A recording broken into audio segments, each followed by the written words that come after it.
So Joan Walsh, who you probably all know through her incredible history of being an advocate, being one of the smartest people, bringing up issues and topics that need to be understood with a history through Slate and The Nation and CNN, but most importantly, speaks truth to power and brings up topics that are difficult for people to hear and forces us to think. And so it's a thrill for me and an honor for me to introduce to you tonight's keynote speaker, the fabulous and wonderful, and we share some friends that we learned tonight. We do, which is great. So I'm also on the board of Adobe, so we support STEAM. And my company also gives about $100,000 in music scholarships a year out to high schools and colleges in the memory of a guy named David B. Goldberg, who was married to Sheryl Sandberg, if you follow the Facebook thing. Dave was a close friend of mine. Music. He worked for me, and he gave me his budget, and I said, I don't care, can you get me tickets to see Springsteen and the East Street Band? He said, yes. I said, budget approved. And so, but we have scholarships that we give out to high school and colleges, so if any of you are interested, it's just Dan R. and Che. Okay, now, you've got the fabulous, the interesting, the exciting, the kind of voice that we need to hear from in today's craziness. Joan Walsh.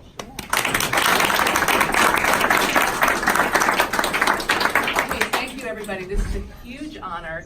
There is not a world in my mind where anyone wants to hear me talk when Steve Van Zandt is in the room. So this is just something that I couldn't have imagined. See, she spoke truth to power. It's totally the truth. Just about a year ago, I know that Steve is in the Rock and Roll Hall of Fame, and that's kind of cool. But I got invited to be on my high school's Wall of Fame, Shorewood High School's Wall of Fame. They've got this bizarre etching, glass etching of my face. It's in the library. But it was really an honor, seriously. Like when your high school brings you back and you walk across that stage that you haven't walked across since you graduated. If you did, I did, just barely. But I talked then, and I was so honored to be able to talk here about the same person and the same situation, which was, I am smart enough, right? We're all smart enough, we're in this room. I went through a bad patch in high school. Many of us, raise your hand if you did too. And it hasn't quite ended. But where you're learning these things and you don't know how you're going to apply them, as Stephen said. And you're just getting bored and you don't know where it's going. And so I had a friend, he was a guy, he was kind of cute, let's just be honest. And he, at the beginning of junior year, was like, this poetry teacher is gonna blow your mind. And I was like, poetry? Like, I'm a Catholic girl, I thought, you learn this stuff that rhymes, it's really boring.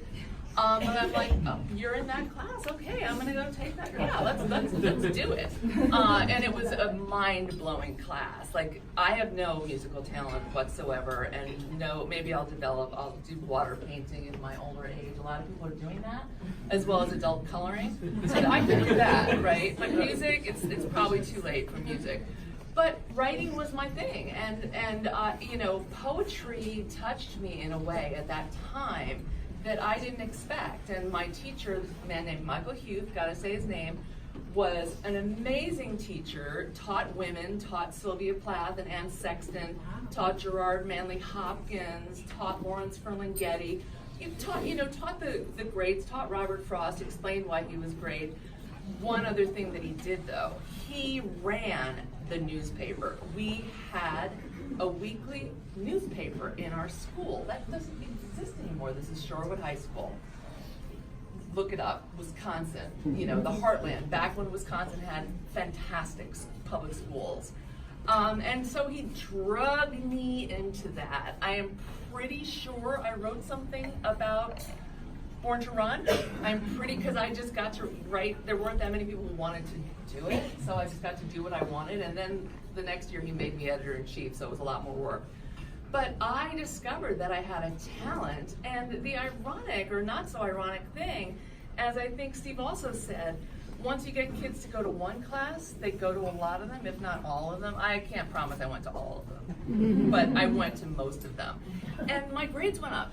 It was just the most remarkable thing. And I think I'm happy to see some young people here. A lot of us are of that golden age where we had art and music and poetry, and we got so many ways into learning.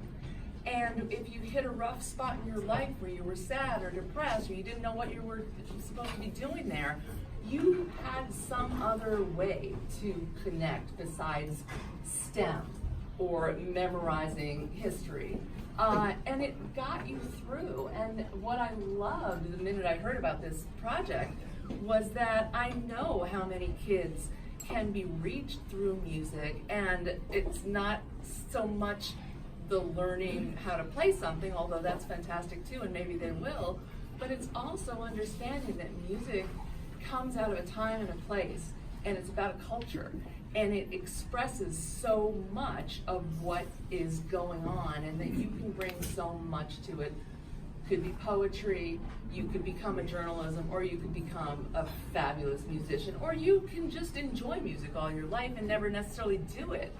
But it turns your mind on in a way that these other subjects simply don't. And so our kids today have so many fewer life rafts or ways to get involved, ways to stay involved if they're having a hard time. And so I love the projects that are bringing these other things. I don't think it should have to happen this way. I'm glad Steve is doing it. I hope that someday we have a president and an administration that sees this as central and part of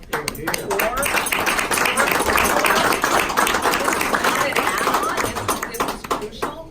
But for now, the people who are bringing in arts and music and poetry, because there's not enough poetry now. The University of Wisconsin is getting rid of its history departments. I mean, it's even things like history, not just arts and music. So we're in a bad patch, and this is such a fantastic project. So I am thrilled to be here. I ask you all to be as generous as possible and just come up and talk to us and tell us what you care about. And thank you so much for being here.